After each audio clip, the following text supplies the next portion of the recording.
च्या नाकात न जाता येईल, पण श्रीमंताचा प्रवेश स्वर्गाच्या राज्यात होणच नाही. एवढं येशू ख्रिस्तानं या व्यस्त आणि बिझी असणाऱ्या लेझी लोकांसाठी तो म्हटला, या लोकांना आणि स्वर्गाच्या राज्यामध्ये प्रवेश मिळणार नाही. कोणासाठी?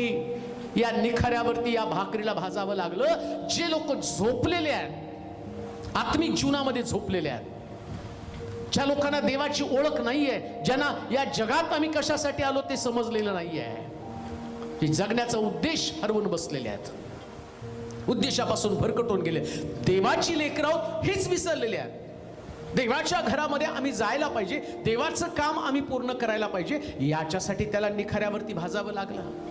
देवाचा दूत निखाऱ्यावरती भाजलेली भाकर घेऊन, देवाच्या दूतानं निखाऱ्यावरती भाजलेली भाकर त्या ठिकाणात त्या लोकांना घेऊन आला. येते का लक्षात?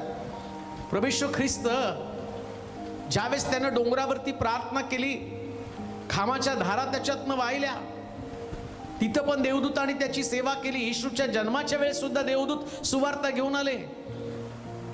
ख्रिस्तानं दुःख भोगलं, देवदूत त्याची सेवा करत होते. आता देवदूतांना मनुष्याला वारंवार सांगावं लागत होतं, ही निखाऱ्यावरची भाजलेली भाकर खा. भाकर खा म्हणजे काय? या निखाऱ्यावरती भाजलेल्या भाकरीची चव घ्या. या भाकरीचं वैशिष्ट्य काय? या प्रवासात ही भाकर तुम्हाला एक प्रकारची ऊर्जा देते. एलियानं ती भाकर खाल्ली, 40 दिवस तो चालला असं लिहिलेलं आहे. या भाकरीची ताकद काय माहिती का?